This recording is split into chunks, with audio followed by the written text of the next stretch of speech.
I stood on my daughter's porch holding a casserole dish that was still warm through the oven mitts. Lemon chicken, Rachel's favorite since she was 7 years old. Through the front window, I could see them. 20, maybe 25 women crowded into my daughter's living room. Correction, my living room. The house I'd signed over to Rachel and Kevin 3 months ago when they told me about the baby. We need the nursery space, Mom. We need a future. Those were Rachel's exact words, and I'd gone to the county clerk's office the very next day. I rang the doorbell, waited. Megan Fisher walked past the window carrying a champagne flute. She saw me. Our eyes met for a half-second before she turned away, laughing at something someone said. I rang again. The door opened 4 inches. Rachel's face appeared in the gap, and I watched something I'd never seen before. My daughter's features rearranging themselves into polite inconvenience, like I was a Jehovah's Witness or someone collecting for charity. Mom. Not a greeting, a statement of unfortunate fact. I brought the lemon chicken, I said, lifting the dish slightly. I texted you yesterday that I know, thanks. She didn't open the door wider. Behind her, someone shrieked with laughter. I recognized the voice. Simone, Kevin's sister, the one who'd posted on Facebook last week about toxic family members who just don't know when to bow out gracefully. I'd wondered who she meant. Can I come in? I asked. I won't. Stay long.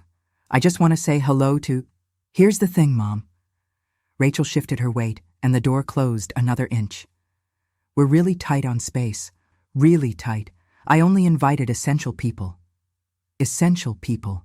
I'd given birth to this woman on a Tuesday morning in September after 19 hours of labor. I'd sat beside her hospital bed for 3 nights when she had pneumonia at age 12. I'd co-signed her student loans. I'd emptied my retirement account, not all of it, but close enough, for the down payment on this house when the bank said they didn't qualify. There's no seat for me? I heard my voice, and it sounded thin, old. Mom, don't make this weird. Rachel glanced over her shoulder. The laughter had died down. People were listening now. We talked about this. You know Simone is handling the organization, and she has a very specific vision for the aesthetic. It's supposed to be intimate, Instagram-worthy. You understand. I didn't understand. But I nodded. Anyway, because that's what I'd been doing for 68 years, nodding when I didn't understand, smiling when I wanted to scream, making things easy for everyone else. I'll just leave this then. I held out the casserole dish. Rachel took it without opening the door any wider. Our fingers didn't touch. Thanks, Mom. I'll call you later, okay? The door closed. I heard the lock click. I stood there for what might have been 10 seconds or 10 minutes. A Mercedes SUV pulled up across the cool street. Kelly Brennan, who owned the boutique downtown. She grabbed a gift bag from her passenger seat, saw me standing on the porch, and waved brightly before hurrying up the walk. Rachel opened the door wide for her, wide enough that I saw the living room in full, pink balloons clustered in the corner, a dessert table covered in pastel macarons and tiny cakes, a banner that read, "Oh Baby," in gold letters. My granddaughter's first party, and I was watching it through a closing door. Kelly disappeared inside. The door shut again. I walked back to my car, a 2009 Honda Civic with 140,000 miles and a passenger door that stuck in humid weather. I'd had it since Rachel was in high school. Kevin had mentioned once, casually, that it was kind of embarrassing parked in their driveway. People might think we're struggling, he'd said, like my financial situation was a personal failing he had to manage. I sat in the driver's seat and didn't start the engine. My phone buzzed. A text from Rachel. Mom. Please don't be dramatic about this. It's just one party. You're going to have plenty of time with the baby.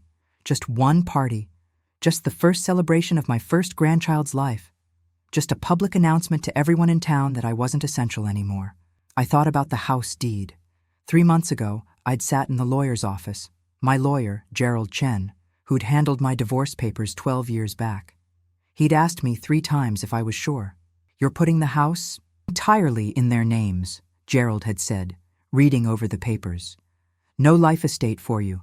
No retained interest. You understand you're giving up all legal claim? They're going to need it, I'd told him. For the baby, family takes care of family. Gerald had looked at me over his reading glasses, and I'd seen something in his expression I didn't want to name. Pity, maybe, or recognition, the look of someone who'd seen this exact story play out before. If you're sure, he'd said. I'd signed. Now I sat in my car outside that house, their house, and opened my phone's photo gallery, scrolled back to the pictures from 3 months ago. There was one I'd taken the day we'd moved them in. Rachel standing in the empty nursery, hand on her barely showing belly, sunlight coming through the window I'd paid to replace 2 years ago when the old one cracked. She'd hugged me that day. Thank you, Mom. Seriously, this is going to change everything for us. And it had. Just not the way I'd imagined. Another text came through, not from Rachel this time. Kevin. Hey, Eleanor, Rachel's pretty stressed with party prep. Maybe give her some space for a few days? Appreciate your understanding. Appreciate my understanding. I started the car. The engine made that rattling sound it had been making since last winter. I needed to get it looked at, but that required money I didn't have much of anymore. Not since I'd liquidated most of my savings for their down payment. Not since I'd been picking up extra shifts at the library.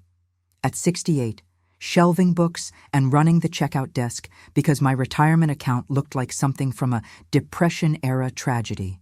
I drove home to my apartment. 1 bedroom, 1,200 square feet, north side of town where the streetlights only worked half the time. I'd moved here after signing over the house. Just temporary, Rachel had said, until you figure out your next steps. I hadn't figured out my next steps yet. I unlocked my apartment door and set my keys in the ceramic bowl Rachel had made in 8th grade art class. I still had it. I'd kept everything. Her school projects, her baby clothes, photos from every birthday, every Christmas, every milestone. A whole closet full of memories that apparently didn't make me essential. My laptop sat on the kitchen table. I opened it and stared at the screensaver, a photo from Rachel's college graduation. She was grinning, holding her diploma, and I was beside her in the navy dress I'd worn too. Every important occasion for a decade because it was the nicest thing I owned. I opened my email, scrolled to the folder labeled House Documents. Gerald Chen's office number was saved in my contacts. It was 6:47 p.m. on a Saturday. He wouldn't answer, but I called anyway, and when his voicemail picked up, I heard myself say, Gerald, it's Eleanor Hartwell. I need to talk to you about that deed transfer we did in June. I need to know what my options are. I hung up. Outside my window, the street was quiet. Somewhere across town, my daughter was opening presents surrounded by essential people. Somewhere in that house I'd given her, they were celebrating a future I'd helped build, but apparently wasn't invited to witness. I sat down at my kitchen table and pulled out the folder I'd kept from the deed transfer. Every document, every signature page, every line of legal text I hadn't fully understood because I'd been too focused on being generous, being the good mother, being unselfish. And as I read through those pages, really read them for the first time, I began to notice things I'd missed before. Small things, important things, things that might change everything. Gerald Chen called me back Sunday morning at 8:15 a.m. I was already awake, sitting at my kitchen table with the deed documents spread out like evidence at a crime scene. I'd been up since 5. Eleanor, I got your message, he said. His voice had that careful lawyer quality, neutral, but with an undercurrent of concern. What's going on? I looked down at the page I'd circled in red ink, Section 4, Subsection B, the part about existing liens and encumbrances. When we did the transfer, I said, you asked me about the home equity line of credit. Do you remember? A pause. I do. You asked if it had been paid off, and I said yes because Rachel told me Kevin had paid it off in May. She said that's why they needed the house. They'd invested in paying off my debt, so it made sense for them to have the asset. Right, Gerald said slowly. And the title search came back clean. No liens, so it had been paid off. By whom? I heard my voice getting harder. I never paid it off, Gerald. I couldn't afford to. I'd been making minimum payments for 3 years. So if Kevin paid it off, if he put $28,000 into clearing my debt, where did that money come from? I heard him clicking on his computer. Give me a minute, I'm pulling up the file. I waited. Outside my window, Mrs. Patterson from 3C was walking her ancient beagle. Normal Sunday morning. Normal people doing normal things while my entire understanding of the past 3 months crumbled like wet newspaper. Gerald said, I'm looking at the preliminary title report. The lien was satisfied on May 18th, payoff amount $28,312. Paid by, hang on, more clicking. Paid by Kevin Marsh via wire transfer from, stopped. From where? From an account at Western Savings Bank under the name Eleanor Hartwell. The kitchen went very quiet. Even the refrigerator seemed to stop humming. I don't have an account at Western Savings, I said. Are you certain? Gerald, I've banked at First National for 42 years. I have a checking account and a savings account that currently has $800 in it. That's it. More clicking. Then, Eleanor, I need you to do something for me. Check your credit report. All 3 bureaus. Do it. Today. Why? Just do it. Then call me back. He hung up. I sat there holding my phone, staring at the page in front of me. Section 4, subsection B. All existing liens and encumbrances have been satisfied and cleared as of the date of transfer. Satisfied by money from an account I didn't know existed. I opened my laptop and went to annualcreditreport.com. Entered my information with shaking fingers. Social security number, date of birth, previous addresses. The first report loaded. Equifax. And there it was, in black and white. Western Savings Bank. Account opened March 2024. Current balance, 0. Closed June 2024. 3 months. The account had existed for exactly 3 months. I pulled up TransUnion. Same thing. Then Experian. Same thing. But there was more. A credit card I'd never applied for. Capital One. Opened February 2024. Current balance, $4,200. Status, 60 days past due. Another one. Discover. Opened January 2024. Current balance, $6,800. Status, 90 days past due. My credit score, which had been 680 the last time I'd checked 2 years ago, was now 512. I called Gerald back. He answered on the first ring. I'm looking at it, I said. My voice didn't sound like mine anymore. Someone opened accounts in my name. How many? 3 that I can see. 2 credit cards and the bank account. Gerald, I didn't sign it, didn't authorize anything. Do you know who has access to your personal documents? Social security card? Birth certificate? That kind of thing? I thought about the filing cabinet in the house. Their house now. The one I'd left behind because Rachel said she'd keep my important papers safe in the basement. Just family stuff, Mom. In case you need it and can't get to your apartment. My daughter, I whispered. She has everything. Gerald was quiet for a moment. Then, Eleanor, I think you need to come to my office tomorrow morning, 9 a.m., and I think you need to file a police report for identity theft. If I file a police report, they'll investigate Rachel. Yes. She's pregnant. She's my daughter. She's potentially committed fraud, several kinds of fraud. His voice softened. Listen to me. That bank account was opened in your name, funded with money from those credit cards, which were also opened in your name, and then used to pay off your lien so the house could be transferred clean. Do you understand what that means? I understood. They'd manufactured the payoff, created fake accounts, ran ups, debt in my name, used that money to clear the house, and then transferred the property to themselves. All while telling me they were doing me a favor. There's something else, Gerald said. The deed transfer. When you signed, did you read the consideration clause? The what? The consideration. What you received in exchange for transferring the property. Page 3, paragraph 7. I flipped through the papers with numb fingers. Found page 3, paragraph 7. In consideration of the sum of $1.10 and other good and valuable consideration, the receipt and sufficiency of which is hereby acknowledged. I don't understand, I said. You transferred a house worth approximately $380,000 to your daughter and son-in-law. The legal consideration, the payment you received, was $1. But I didn't want payment. It was a gift. Gifts have tax implications, Eleanor, significant ones. And the way this was structured— He paused. Did anyone explain the tax consequences to you? No. Did Kevin or Rachel suggest using my office specifically, or did you choose me independently? I tried to remember. It had been Kevin's idea. I was sure of that. He'd said something about needing a real estate attorney, someone who understood elder transfers. He'd even given me Gerald's card. No. Wait. He'd given me a card, but it wasn't Gerald's. It was someone else's. I'd called that number first, and a woman had answered. Chen and Associates. She'd transferred me to Gerald, said he specialized in family property transfers. Did you work with anyone named Jennifer? I asked. At your office? I don't have a receptionist named Jennifer. I don't have any associates. It's just me and my paralegal, Martin. The walls of my apartment seemed to tilt slightly. Who did you speak with when you made the appointment? Gerald asked. A woman. She said she was with your office. She was very nice, very professional.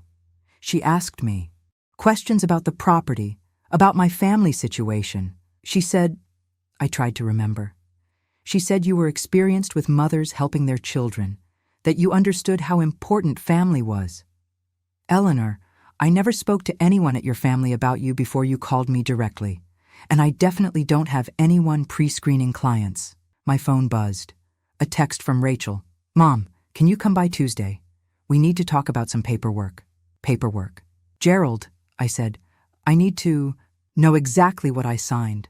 Every document, every clause, everything. Come tomorrow at 9.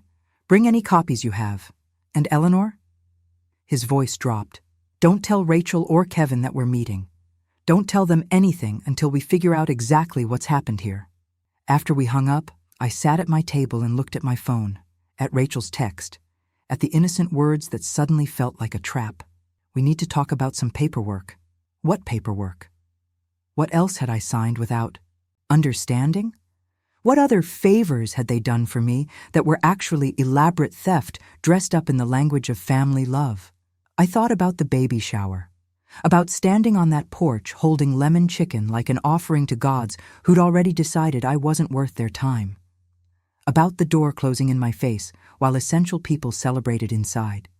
And I thought about something my mother had told me once, years ago, when my ex-husband had drained our joint account and left. People will take everything you give them, Eleanor. Everything.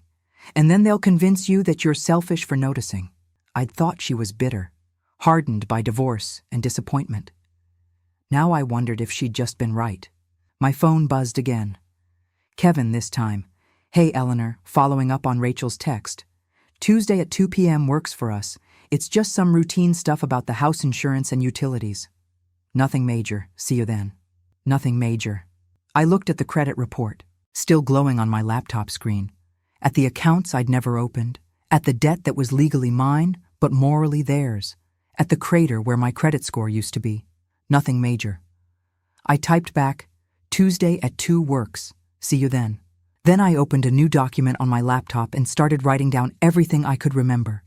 Every conversation, every signature, every moment when something had felt slightly wrong, but I'd pushed the feeling down because family takes care of family. By the time I finished, it was nearly noon, and I had 4 single-spaced pages of dates, conversations, and gut feelings I'd ignored. My phone rang. Unknown number. I almost didn't answer, but something made me pick up. Mrs. Hartwell? A young woman's voice. Professional. This is Amanda Reeves from Capital One Fraud Services. We're calling about some unusual activity on your account ending in 4739. Do you have a few minutes? I looked down at my credit report, at the Capital One account with $40,200 in charges I'd never made. Yes, I said. I have all the time in the world. Amanda Reeves from Capital One had a voice like someone who'd delivered bad news 1,000 times before. sympathetic but efficient, like a nurse drawing blood. Mrs. Hartwell, I'm showing charges on this account dating back to February. The largest transactions were in March, a $2,400 payment to something called Bloom Maternity Boutique, and one on $800 to a vendor called Nest and Nursery. Do these sound familiar? I was still sitting at my kitchen table, my credit report glowing accusingly on the laptop screen. No, I never made those charges. And you didn't authorize anyone else to use this card? I didn't even know the card existed until 20 minutes ago. I heard her typing. Okay, I'm going to start a fraud investigation. You'll need to file a police report and send us a copy. In the meantime, I'm freezing the account. You won't be responsible for the fraudulent charges, but the investigation can take 60 to 90 days. What about my credit score? A pause. Once the investigation concludes and fraud is confirmed, we'll notify the credit bureaus. But I have to be honest with you, Mrs. Hartwell. The damage to your score won't reverse immediately. You're looking at 6 months to a year before it fully recovers, even with a police report. 6 months to a year. I'd be 69 years old before my credit stopped looking like I was a financial disaster. The shipping address on file, I said. Where did the items get sent? More typing. I'm showing 847 Maple Ridge Drive. My chest went tight. That's my daughter's house. Is your daughter authorized on your account? I told you. I didn't know I had this account. Amanda's voice shifted, became quieter. More human. Mrs. Hartwell, I process about 15 of these calls a week. Do you know what the most common form of identity theft is? What? Family members, parents, adult children, siblings, people who have access to your documents, who know your birthday and social security number. She paused. I'm not supposed to give advice beyond the fraud protocol, but get a lawyer, today if you can. This doesn't look like random theft. This looks organized. After we hung up, I sat there feeling something cold settle into my bones. Not shock anymore. Something harder. Something that felt like the last piece of naivete dying. Bloom Maternity Boutique. I Googled it. Their website loaded with soft pink lighting and testimonials from mothers-to-be who deserve luxury. Maternity dresses ranged from $300 to $800. There was a photo gallery, pregnant women in flowing gowns, laughing in golden hour sunlight, looking like they'd never worried about money in their lives. I clicked on the Instagram link. The most recent post was from 2 weeks ago. A photo of Rachel, my Rachel, wearing a cream-colored dress with delicate embroidery, one hand on her belly, the caption reading, "Feeling blessed in my Bloom Maternity Boutique Goddess Gown, Baby Girl, Germ Maternity Style." Germ blessed 237 likes. 43 comments, all variations of gorgeous and glowing mama. I enlarged the photo, looked at the dress. The one that had cost $680 on a credit card fraudulently opened in my name. My hands were shaking. I closed the laptop. Monday morning, I was at Gerald Chen's office at 8:47 a.m. He was already there, door unlocked, coffee brewing. "You look like you didn't sleep," he said. I didn't. We sat in his office, a space that smelled like old paper and lemon furniture polish. He'd printed out documents, organized them in colored folders. Professional, prepared. "Walk me through everything," he said, "from the beginning." So I did. The conversation about needing space for the nursery. Kevin's suggestion about the deed transfer. The woman named Jennifer who'd worked for Gerald's office.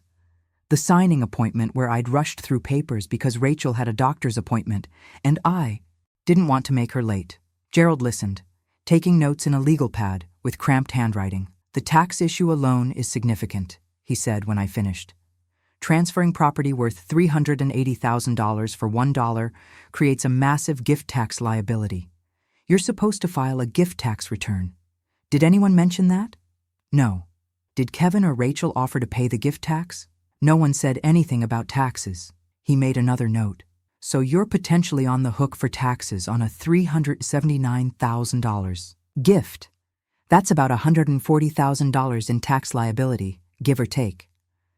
The room tilted. $140,000. "It's not due immediately, but it's reportable, and the IRS doesn't forget. He pulled out another folder. Now, about the fraudulent accounts. I did some digging after we talked yesterday. That bank account at Western Savings. I contacted them. They won't give me details without your written authorization, but they confirmed an account was opened in March in your name, funded via wire transfer from the Capital One card, used for one transaction, the lien payoff, and then closed. Who opened it? They won't say without a subpoena, but the account was opened online and the IP address traces to this area. I have a friend who does digital forensics. If you want to pursue this seriously, he can probably find out more. I thought about Rachel, 8 months pregnant, scrolling through maternity boutiques on her laptop, the same laptop she'd used to open fake bank accounts in her mother's name. What are my options? I asked. Gerald leaned back in his chair. It creaked. Legally, you file a police report for identity theft and fraud. You report the gift tax issue to the IRS and explain the circumstances, possibly claim undue influence or diminished capacity. I'm not claiming diminished capacity. I'm old, not senile. I know, but it's an option. He tapped his pen against the notepad. The harder question is the house. You signed the deed voluntarily. Even if you were deceived about the financial arrangement, even if they committed fraud to make the transfer happen, you still signed. Getting that property back would require proving either fraud in the inducement or undue influence, and both are difficult. So I'm just supposed to accept it? They steal my identity, ruin my credit, saddle me with tax debt, and keep the house? I didn't say that. Gerald's expression shifted. I said it would be difficult. Not impossible. He pulled out a final folder, this one thicker. I pulled the public records on 847 Maple Ridge, your old house. Do you know when Kevin and Rachel took out their mortgage? They don't have a mortgage. I paid cash for that house in 1997. They don't have a mortgage in their names, Gerald said carefully.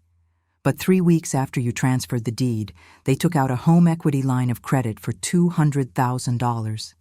It's in Rachel's name only, not Kevin's. I stared at him. Why? That's a very good question.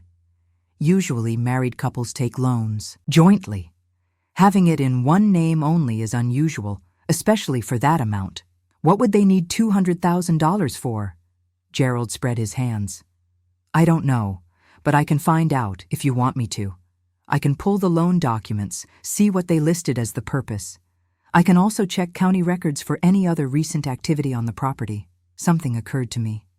The paperwork Rachel wants to discuss on Tuesday, the routine house insurance and utilities stuff, could be legitimate, Gerald said. Could also be another document they want you to sign. I'd advise not signing anything without having me review it first.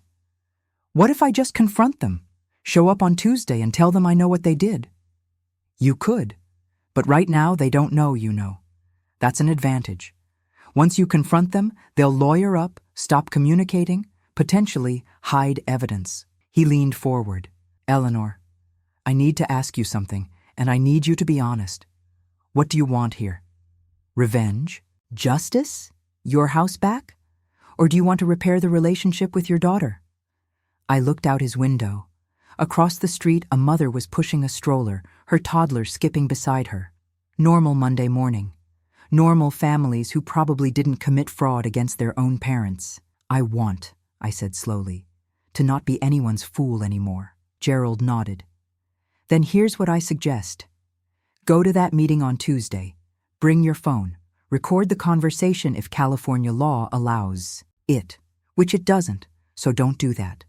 But take detailed mental notes. See what they want you to sign. Tell them you need time to think about it. Don't sign anything. Then we regroup and decide next steps. And the police report? File it today. Go to the station, bring your credit reports, bring the Capital One fraud claim, get it on record. That starts the paper trail. I left Gerald's office at 10:30 a.m. and drove straight to the police station. The officer who took my report was young, maybe 30, with a wedding ring and a photo of 2 kids on his desk. Identity theft by a family member, he said, typing into his computer. Happens more than you'd think. My wife's uncle did this to her grandmother. took out 12 credit cards in her name before anyone noticed. What happened to him? The officer looked up. She didn't press charges, felt too guilty. He's still doing it, far as I know. Just to other people now. The report took 45 minutes. By the time I walked out with my case number, it was nearly noon and I felt hollowed out, exhausted in a way that sleep couldn't fix. My phone buzzed. Rachel. Mom, small change for Tuesday. Can you come at 1 p.m. instead of 2? Kevin has a conference call at 2. I stared at the text, at the casual way she moved me around like a chess piece. My time was infinitely flexible, because what else did old retired Eleanor have to do? I typed back, 1 p.m. is fine. Then I drove to the public library, the one where I still picked up shifts, 3 days a week. My manager, Donna, was at the circulation desk processing returns. Eleanor, I thought you weren't in until Wednesday. I'm not working, I said. I just need to use the computers, the ones in the research section. Help yourself. I went to the back corner, logged into a computer, and started searching. Nest and Nursery, the other vendor from the Capital One statement. Their website showed designer cribs, handcrafted changing tables, organic bedding sets. The cheapest crib was $1,200. I clicked through their product catalog until I found it, the Willow Dream Crib in antique white, $2,400. The description read, hand-carved heirloom quality, because your little one deserves the very best. I pulled up Rachel's Instagram again, scrolled back 3 months, found the photo, Rachel standing in the nursery, my former guest bedroom, beside that exact crib. The caption, nursery coming together, so grateful for this beautiful space. Nesting mode, char baby girl. Grateful. I took screenshots of everything. The Instagram posts, the vendor websites, the credit card statements Amanda had emailed me. I saved them all to a folder on a thumb drive I'd bought from the library's tiny gift shop. Then I did something I hadn't done in years. I called my sister, Diane. We hadn't spoken in 8 months. Not since Thanksgiving, when she'd made a comment about Rachel taking advantage of me. And I'd defended my daughter. And Diane had said, suit yourself, Eleanor. But don't come crying to me when you figure out I was right. I'd hung up on her. Now I listened to the phone ring, wondering if she'd even answer. She did. 3rd ring. Eleanor. Diane. My voice caught. I need help. A long pause. Then, tell me everything. Diane lived 40 minutes away, in a small house she'd bought after her divorce 15 years ago. She'd never remarried, never had children, and I'd always felt a little superior about that. My choices had been braver, more generous. Like, having Rachel made me the successful sister. I was rethinking a lot of things lately. Come over, Diane said on the phone. Right now. Don't stop anywhere. Just come. I drove there in a daze, barely remembering the route. When I pulled up, she was already standing on her porch, 65 years old, gray hair cut short, wearing jeans and a flannel shirt. She didn't care what anyone thought. She'd never cared. I'd always found it embarrassing. Now I found it enviable. She hugged me before I could say anything. A real hug, the kind that lasts longer than politeness requires. I felt something crack open in my chest. Come inside, she said. I made coffee. We sat at her kitchen table, scarred wood, mismatched chairs, a window overlooking a garden. She actually tended herself instead of paying someone. Her house was smaller than the one I'd given Rachel, but it was hers. Fully, legally, irrevocably hers. I told her everything. The deed transfer, the baby shower, the fraudulent accounts, the $200,000 home equity line, the tax liability. All of it spilled out in a rush of words that kept catching in my throat.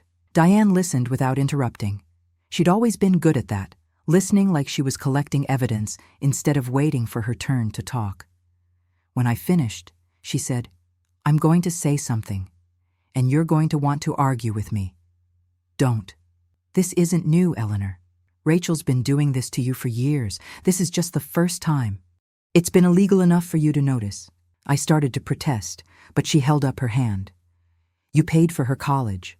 Fine, lots of parents do that.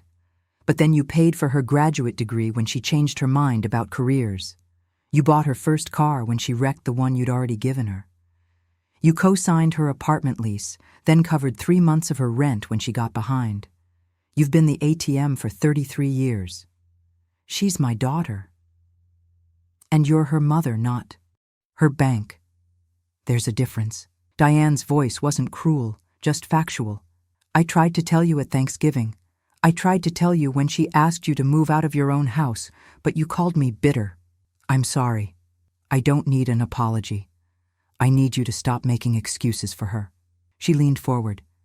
Eleanor, she bought a $680 dress with a credit card she opened by stealing your identity.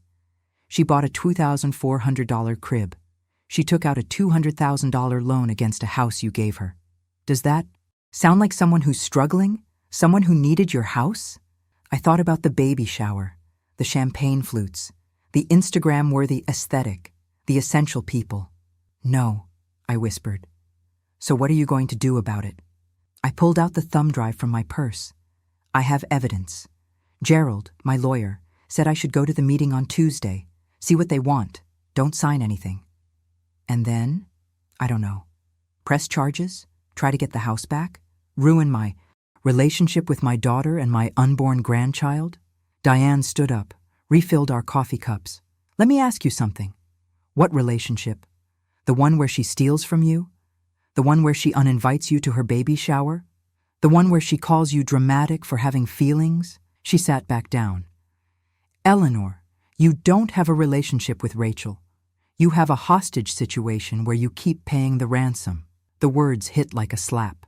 But they also felt true in a way I'd been avoiding. The baby, I said. My granddaughter. If I do this, if I press charges, if I fight, I'll never meet her. Rachel will cut me off completely. Or maybe Rachel needs consequences for the first time in her life. Diane's expression softened. Look, I'm not saying it won't hurt. I'm saying you need to decide what hurts worse, losing a relationship that's already broken, or losing yourself trying to fix it. We sat in silence for a while. Outside, a crow landed on her bird feeder, scattering smaller birds. I'm scared, I admitted. Good. You should be. You're going to war with your own daughter. Diane reached across the table, put her hand over mine. But I'll help you. Whatever you need. Research, phone calls, a place to stay if it gets ugly. I'm here. Something in my chest loosened. Why? I haven't exactly been a good sister. Because someone should have helped me when Jim was draining our accounts, and I was too proud to ask. No one did. Her jaw tightened. I'm not letting that happen to you. I stayed at Diane's until evening. We went through every document I'd brought, organized them chronologically, created a timeline. She had a friend who was a forensic accountant, retired, but still sharp. Diane called her, explained the situation, asked if she'd take a look at the numbers. Pro bono, Diane told her. My sister's been cleaned out. By the time I left, I had a plan. Not a complete one, but enough to feel less like a victim and more like someone with... Tuesday arrived faster than I wanted. I spent Monday night rehearsing what I'd say, how I'd act. Gerald had coached me. Be pleasant, be vague, act like the mother they think you are, compliant, trusting, easy to manage. Let them think they're in control. I wore the navy dress. The one from Rachel's graduation photo. The one I wore to every important occasion because it was the nicest thing I owned, and because some part of me hoped Rachel would remember it, would remember me standing beside her in moments that mattered. Now I wore it like armor. I arrived at 847 Maple Ridge Drive at 12:58 p.m. My old house, the one with the garden I'd planted, the kitchen I'd remodeled after saving for 2 years, the bedroom where I'd cried after my divorce and rebuilt myself into someone functional. Their Mercedes was in the driveway. Kevin's BMW was parked on the street. 2 cars worth more than most people's annual salary. I rang the doorbell. Kevin answered, tall, handsome in that country club way, wearing khakis and a polo shirt like he'd just come from golf, which he probably had. Eleanor, come in, come in.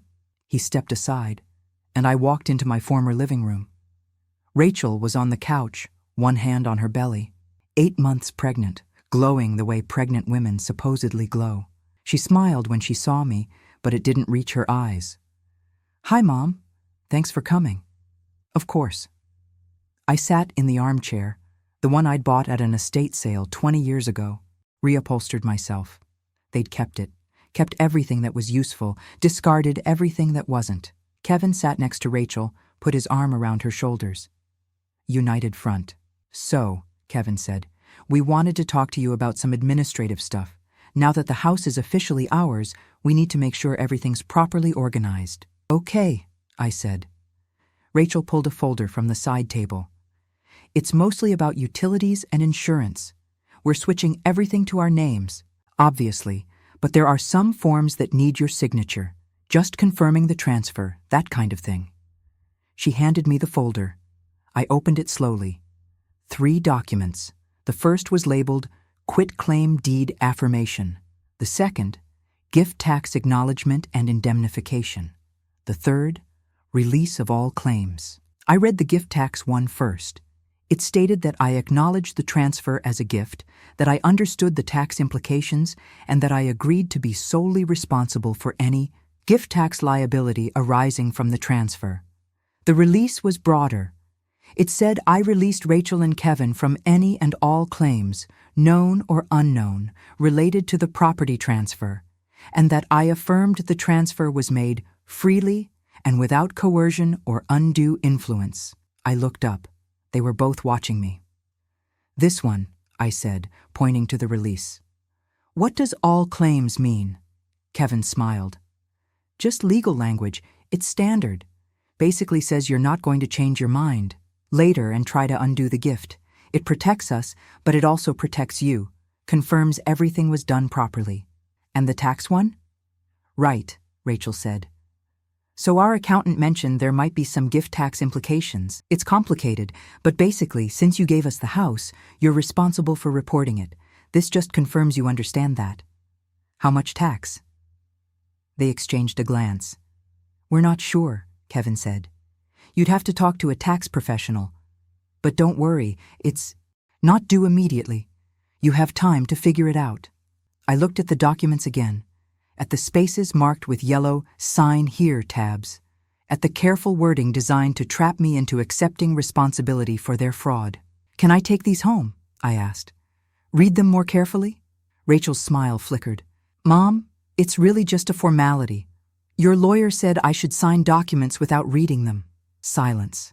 "I just want to be careful," I said, keeping my voice gentle, compliant. "It's a big house, a big gift. I want to make sure I understand everything." Kevin's expression hardened slightly. "Eleanor, we're on a timeline here. Our insurance company needs these forms by Friday, or we can't get coverage. And without coverage, we can't legally occupy the house." "That seems like something you should have mentioned earlier," I said. "We're mentioning it now." His voice had an edge. "Look, this isn't difficult. You gave us the house. These forms just make it official. Unless..." He paused. "Unless you're having second thoughts?" The question hung in the air like a threat. Rachel put her hand on Kevin's arm. "Mom's not having second thoughts. Are you, Mom?" Her eyes were bright, almost feverish. "Because we've already put so much work into this place. The nursery's done. We've bought furniture. We've planned our whole future around this house that you gave us." I looked at my daughter, at the desperation poorly hidden behind her smile, at the way her hand trembled slightly on Kevin's arm, and I understood. They needed these signatures, desperately, which meant they knew something was wrong. They knew the fraud could unravel. They were trying to lock me in before I figured it out. Too late. "I'm not having second thoughts," I said. "I just want to read the documents carefully. I'll get them back to you by Thursday. That should be enough time, right?" Kevin started to argue, but Rachel cut him off. "Thursday's fine, Mom. Just, please, don't forget. This is really important." I stood up, clutching the folder. "I won't forget." Rachel struggled to her feet, walked me to the door. At the threshold, she touched my arm. "Mom, I know things have been weird lately. The baby shower thing, I'm sorry about that. It was Simone's call, not mine. I wanted you there." I looked at her, at my daughter who'd stolen my identity, ruined my credit, and now stood here lying with the ease of someone who'd had years of practice. "It's fine," I said. "Family is complicated." "It is." She hugged me. Quick, obligatory. "I love you. I love you too." I walked to my car, got in, set the folder on the passenger seat. Through the window, I could see Rachel and Kevin watching me, making sure I actually left.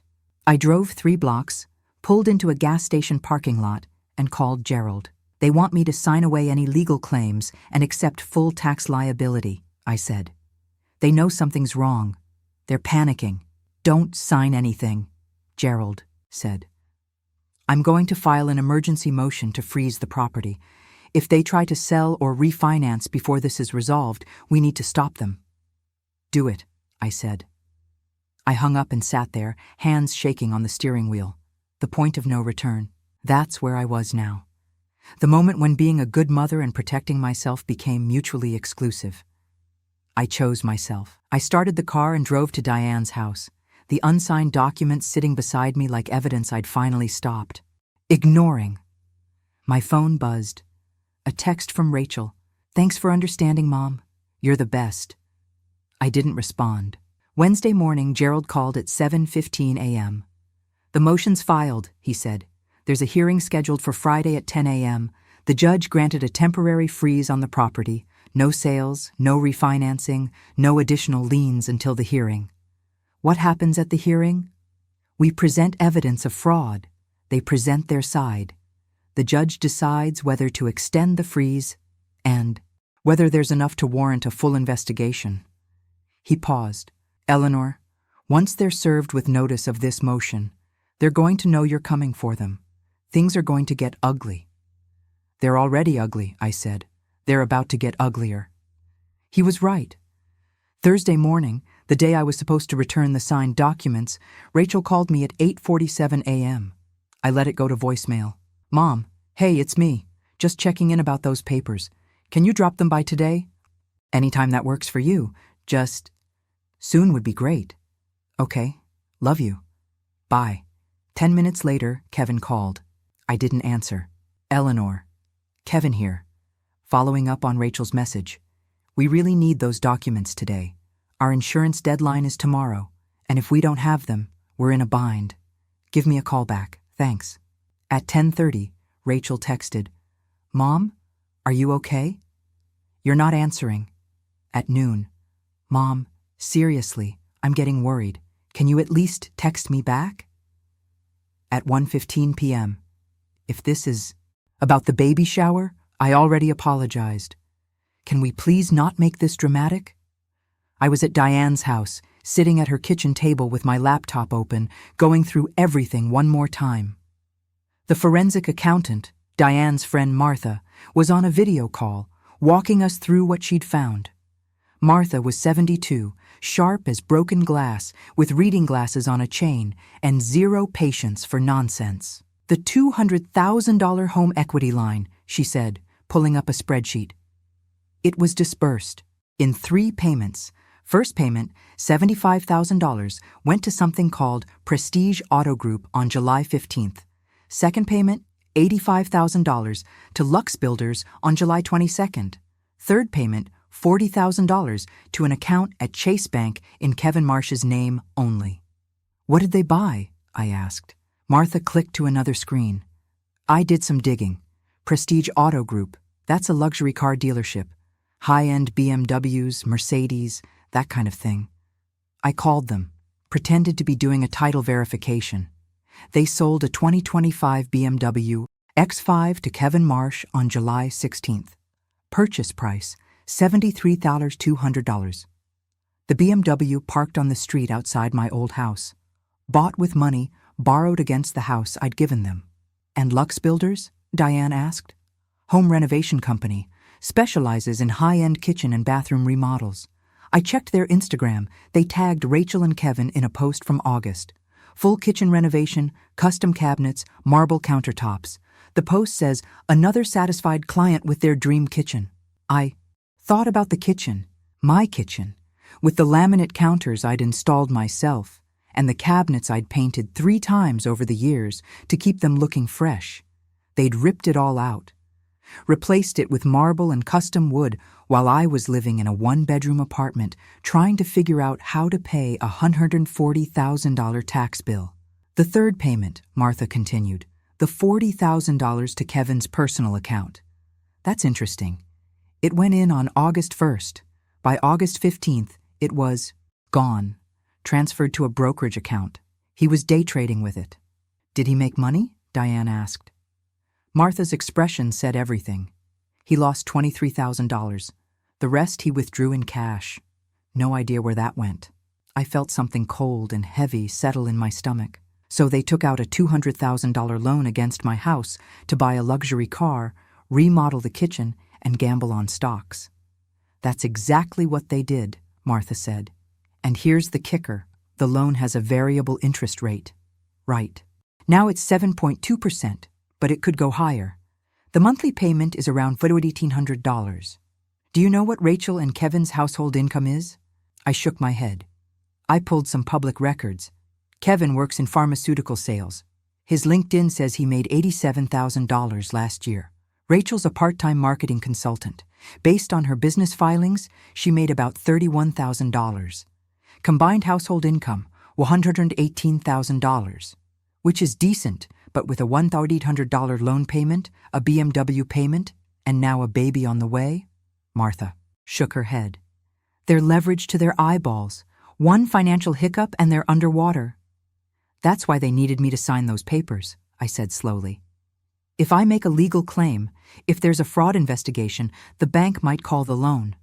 They'd have to pay back $200,000 they've already spent. Exactly, Martha said. You're not just a threat to their house. You're a threat to their entire financial structure. They've built a house of cards, and you're the wind. After the call ended, I sat staring at Diane's kitchen wall, at a framed cross-stitch that said, "Nevertheless," she persisted. Diane had made it herself after her divorce, hung it where she'd see it every morning. I gave them everything, I said. The house. My savings for their down payment, which they never needed because I paid cash for the house in the first place. I gave them my retirement, my future, my home. And they used it to buy a BMW and marble countertops. Yes, Diane said simply, and now I'm the villain for wanting it back. Also, yes.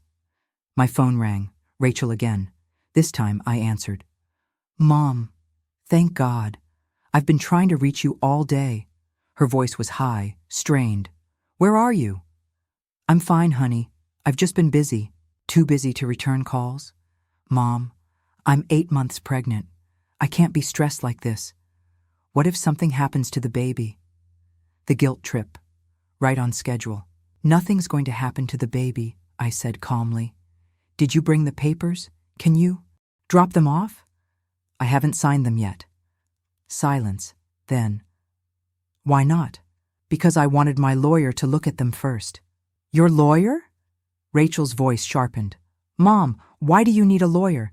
It's just routine paperwork. If it's routine, then there's no harm in having someone review it. This is ridiculous. You're being paranoid. I heard her say something to Kevin, hand over the phone. Then Kevin's voice, tight and controlled. Eleanor, what's going on? Why are you making this? I'm not making anything difficult. I'm being careful about what? We're your family. Do you think we're trying to screw you over? The question hung there, begging for reassurance. Begging for me to say no, of course not. I trust you completely. Instead, I said, I'll let you know what my lawyer says. Your lawyer. Kevin's voice dripped with contempt. You know what? Fine. Get a lawyer. Waste your money. But we needed those papers today, and now our insurance is going to you. Lapse? And if something happens, if there's a fire or damage? Eleanor, that's on you. He hung up. I sat there holding my phone, hands shaking. Diane reached across the table, squeezed my shoulder. You did good, she said. I feel like I'm going to throw up. That means you're doing it right. Friday morning, I put on the navy dress again and drove to the courthouse with Gerald. The hearing was in a small courtroom that smelled like floor polish and anxiety. Rachel and Kevin were already there with their lawyer, A man in an expensive suit who looked like he charged $500 an hour. Rachel's eyes widened when she saw me. "Mom, what are you doing here?" I didn't answer, just took my seat next to Gerald. The judge was a woman in her 50s with gray hair and reading glasses that made her look perpetually skeptical. She reviewed the motions in silence, then looked up. "Counselor Chen, you're alleging fraud in connection with a property transfer?" Gerald stood. "Yes, Your Honor. Mrs. Hartwell transferred real property valued at approximately $380,000 to her daughter and son-in-law. The transfer was procured through fraudulent representations, including the opening of multiple credit accounts in Mrs. Hartwell's name without her knowledge or consent, which were then used to satisfy existing liens on the property to make the transfer appear clean." Rachel's lawyer, his nameplate said David Brenner, stood up. "Your Honor, this is a family dispute being dressed up as fraud. Mrs. Hartwell voluntarily gifted the property to her daughter. She signed the deed freely. She's now experiencing seller's remorse and attempting to use the legal system to undo a gift she regrets." "Mrs. Hartwell," the judge said, looking at me, "did you sign the deed transferring the property?" I stood up. My legs felt weak. "Yes, Your Honor." "Did anyone force you to sign?" "Not physically, but I was deceived about the circumstances. I was told my son-in-law had paid off my home equity line with his own money. I later discovered the payoff came from fraudulent credit accounts opened in my name." The judge looked at Gerald. "Do you have evidence of this?" Gerald handed up a folder. "Credit reports showing accounts Mrs. Hartwell never opened, statements showing charges she never authorized, and bank records of the account used to pay off the lien, an account opened online using Mrs. Hartwell's personal information." The judge reviewed the documents. Rachel was crying now. Quiet. Photogenic tears that made her look vulnerable and pregnant and victimized. Kevin had his arm around her, whispering something. "Your Honor," Brenner said, "even if there were irregularities with some accounts, which we're not conceding, that doesn't invalidate the property transfer. Mrs. Hartwell signed voluntarily. She was represented by counsel." "She wasn't represented," Gerald interrupted. "She consulted with me, but I was not acting as her attorney in the transaction. I was a neutral party, facilitating the transfer." The judge looked back at me. "Mrs. Hartwell, why did you transfer the property?" I took a breath. "I thought I was helping my daughter start her family. I thought she needed the house. I thought—" My voice cracked. "I thought that's what mothers do. And now I know they took out a $200,000 loan against the house 3 weeks after I gave it to them. They bought a luxury car and remodeled the kitchen. They didn't need the house. They needed the equity." Rachel stood up, one hand on her belly. "That's not fair, Mom. You gave us the house. What we did after was our business.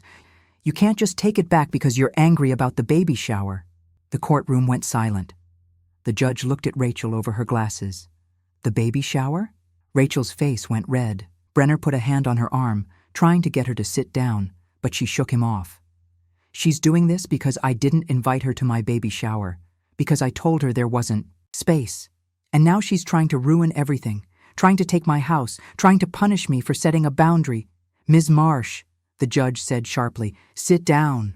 Rachel sat, still crying. The judge looked at the documents again, then at me, then at Rachel and Kevin. "I'm extending the preliminary injunction," she said. "The property remains frozen, pending a full hearing on the fraud allegations. That hearing will be scheduled within 60 days. In the meantime, neither party may sell, encumber, or further modify the property." She looked at Brenner. "Your clients may continue to reside there, but they may not take any action that would affect Mrs. Hartwell's potential interest." Brenner started to argue, but the judge held up her hand. "I've made my ruling. We're adjourned." She stood and left. The courtroom emptied slowly. Rachel was sobbing now, big, gasping sobs that made people stare. Kevin was on his phone, probably calling someone to explain how this was all my fault. I walked past them toward the exit. Rachel grabbed my arm. "How could you?" she whispered. "How could you do this to me?" I looked at her, my daughter, my only child, the person I'd loved more than anyone in the world for 33 years, and felt something inside me go quiet and still. "How could you?" I said. Then I walked out into the bright Friday afternoon, where Diane was waiting in her car. "How'd it go?" she asked. "The house is frozen. We have 60 days. "Good." She pulled out of the parking lot. "What?" "Now," I said, "we figure out how to win." The final hearing arrived on a gray Tuesday morning in late November. I wore the navy dress one last time, not as armor anymore, but as a reminder of who I'd been and who I'd become. Gerald met me outside the courthouse. "Ready?" I nodded, though my hands were shaking. The courtroom was fuller this time. Rachel and Kevin sat with their lawyer, Brenner. Rachel was 9 months pregnant now, belly enormous, face puffy. She looked exhausted. Kevin looked worse. Unemployed for 3 weeks, the weight of their collapsing life visible in the slump of his shoulders. The prosecutor, Jennifer Lynn, sat in the back row. Diane was there too, and Martha and 2 women from the library who'd become friends. The judge entered. Same woman, same skeptical glasses, same no-nonsense expression. She reviewed the evidence methodically. The digital forensics showing Kevin's work laptop had opened the fraudulent bank account. The credit card, statements. The $200,000 home equity loan, taken out weeks after I'd gifted them the house. Kevin's termination from Apex Pharmaceuticals for expense fraud. Brenner argued that I'd made a voluntary gift, that subsequent events didn't invalidate my original intent, that I was an elderly woman with regrets trying to punish my pregnant daughter. Gerald stood. His voice was calm, factual. "Your Honor, Mrs. Hartwell transferred property worth $380,000 based on fraudulent representations. The existing lien was satisfied using money from credit cards illegally opened in her name. This isn't about regret. This is about theft disguised as generosity." The judge looked at Rachel and Kevin. "Do either of you wish to speak?" Brenner started to respond, but Rachel pushed herself to her feet.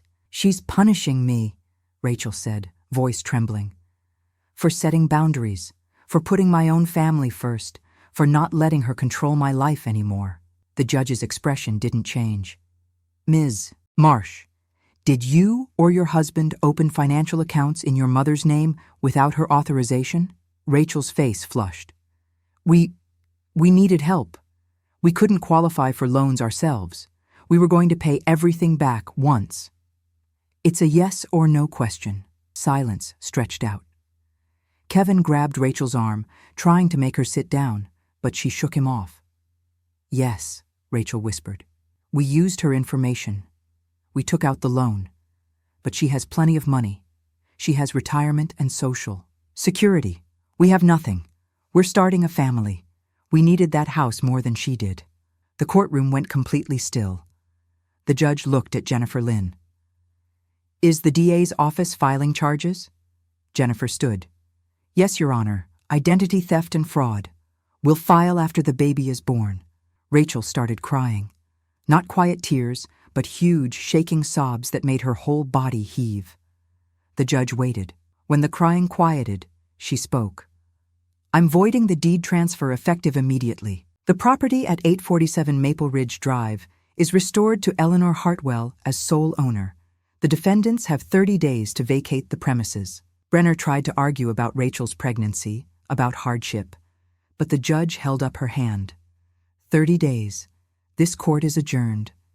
She stood and left. Rachel and Kevin walked past me without speaking. Rachel's mascara had run down her face in black streaks. Kevin looked hollowed out, defeated.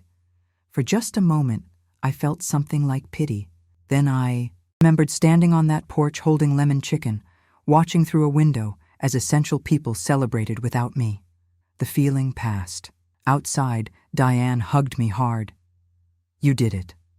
"We did it," I corrected. Gerald shook my hand. "The house is yours again.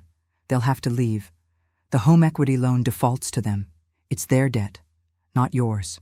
I stood on the courthouse steps in the cold November air and felt lighter than I had in months. The house came back to me 32 days later. Rachel and Kevin moved out on the final day, taking everything they could: Appliances, light fixtures, even the marble countertops they'd somehow pried up and sold. They left the house gutted, holes in walls, scratched floors, the nursery stripped bare. But it was mine. I stood in the empty living room and cried, not from sadness, from relief, from the sheer exhaustion of fighting and the unexpected grace of winning. Diane helped me move back in. We patched walls, painted over damage, installed basic countertops from the hardware store. The house would never be what it was, but it didn't need to be. It just needed to be mine. Rachel gave birth 3 weeks later, a girl named Emma. I saw the announcement on Facebook. Beautiful baby, dark hair, healthy. Rachel didn't call, didn't send photos. I was erased from that milestone completely. I grieved. For the granddaughter I'd never hold, for the relationship that couldn't be saved, for the daughter I'd loved who'd never loved me back. Not, really. Not with honesty or respect, just with need. But grief has a shape, and eventually you learn to carry it without letting it crush you. I went back to work full-time at the library, joined a book club, started volunteering at a women's shelter, helping other mothers who'd been financially abused by family. My credit score slowly recovered. The criminal charges stuck. Rachel and Kevin both pled guilty, got probation and restitution orders. And life continued. 6 months after the hearing, someone knocked on my door. Rachel stood there holding Emma in a car seat. She looked thin, exhausted, years older than her 33 years. "I'm not here to apologize," she said. "I still think you overreacted. But Emma deserves to know her grandmother." I looked at the baby, 6 months old, perfect, innocent. I could have said no, could have protected myself from future hurt. Instead, I said, "Come in." Rachel carried Emma inside. We sat on opposite ends of the couch, the baby between us, and talked about safe things, feeding schedules, sleep patterns, nothing that required real honesty. 20 minutes later, Rachel stood to leave. "I can bring her again next week, if you want." "I want," I said. After they left, I sat alone in my house legally and morally mine, and felt the weight of what had happened. It wasn't reconciliation. It wasn't forgiveness. It wasn't even peace. But it was something. A small opening in a door I thought had closed forever. And maybe that was enough. Spring came to my garden like a promise kept. I knelt in the dirt on a Saturday morning in April, planting tomatoes in the same spot where I'd planted them for 28 years. My knees ached, my back complained. But my hands knew this soil, and the work felt like coming home. Rachel brought Emma by every other week now. The visits were brief, careful, like two people walking on ice that might crack at any moment. We didn't talk about the trial or the fraud or the years of taking. We talked about Emma's first tooth, her sleep schedule, whether she preferred purees or finger foods. It wasn't the relationship I'd imagined having with my daughter, but it was honest at least, built on clear boundaries instead of endless giving. Some days that felt like enough. Other days it felt like grieving someone who was still alive. But I'd learned something in these months of fighting and rebuilding. You could love someone and still protect yourself from them. The two weren't mutually exclusive. Diane pulled up in her car, got out carrying coffee and pastries. "Thought you might need sustenance." We sat on my porch, the same porch where I'd stood holding lemon chicken, humiliated and dismissed. It looked different now. I'd painted it, added flower boxes, reclaimed it as mine. "Rachel called me yesterday," Diane said carefully.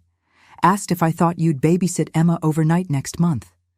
She and Kevin want to go away for their anniversary." I sipped my coffee, thought about it. "What did you tell her?" "That she should ask you herself. That I'm not a messenger service." Diane smiled slightly. "But I'm curious what you'll say." "I don't know yet," I admitted. "Part of me wants to help. Part of me knows that helping got me into this mess in the first place. Helping didn't get you into this mess. Helping without boundaries did." Diane bit into a croissant. "There's a difference between being generous and being a doormat. You're allowed to say yes with conditions. Or just say no." The idea of saying no without guilt still felt foreign, Even after everything, 68 years of conditioning didn't disappear in 6 months. But I was learning. My phone buzzed. A text from Gerald. Final restitution payment came through. $8,200. Should hit your account Monday. Rachel and Kevin were paying me back slowly. $200 a month, court-ordered, for the credit card debt they'd racked up in my name. At this rate, it would take 3 years to clear. But it was something. Acknowledgement in dollars and cents that what they'd done was wrong. I showed Diane the text.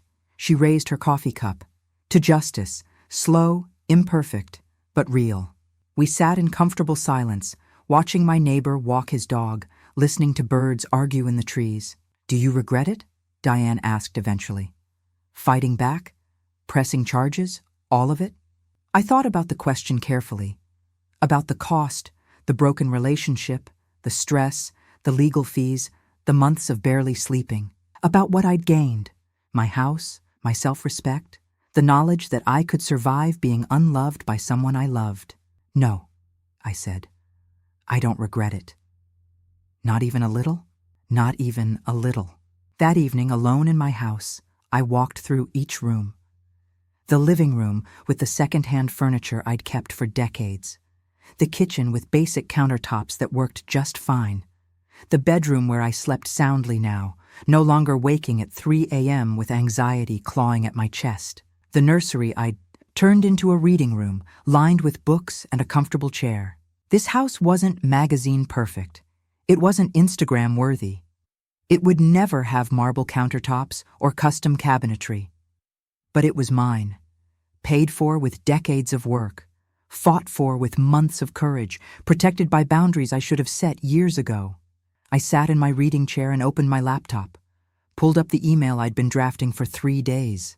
"Dear Rachel, you asked Diane if I'd babysit Emma overnight next month. I'm answering directly, yes, I'm willing to help. But I have conditions. First, I need 2 weeks' notice, not last-minute requests.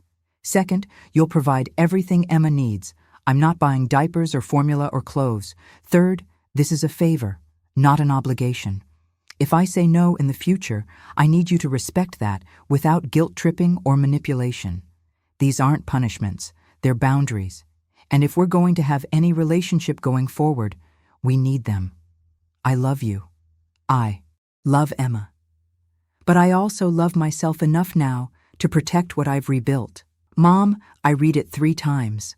Softened nothing. Then hit send before I could second-guess myself. The response came 20 minutes later. Fine. Whatever you need, Mom. We'll follow your rules. Not thank you. Not I understand. Just compliance, resentful and minimal. It stung. But it didn't destroy me. I closed my laptop and looked around my reading room. At the shelves filled with books I'd collected over a lifetime. At the window overlooking the garden where tomatoes would grow in a few months. At the life I'd rebuilt from the rubble of misplaced generosity. 68 years old, divorced, betrayed by my only child, fighting to recover from financial fraud. On paper, my life looked like failure, but I'd learned something that no amount of money or perfect family photos could teach. The difference between being loved and being used, between sacrifice and self-destruction, between generosity and theft dressed up in the language of family obligation. I'd learned that you could survive losing people you thought you couldn't live without. I'd learned that sometimes the kindest thing you could do for yourself was disappoint people who expected you to set yourself on fire to keep them warm. I'd learned that being a good mother didn't mean being an endless well that never ran dry. Most importantly, I'd learned this. Love without respect isn't love at all. It's just another word for theft. And I was done. Being robbed. I turned off the lights, locked my doors in my house, secured by my boundaries, and went to bed. Outside my window, the garden waited for spring. Inside my chest, something that had been broken for a very long time was finally beginning to heal. I wasn't perfect. I wasn't healed. I wasn't even sure I'd done everything right. But I was free. And that, I was learning, was worth more than being loved by people who saw you as something to use rather than someone to cherish. I closed my eyes and for the first time in 33 years, I slept like someone who had nothing left to prove.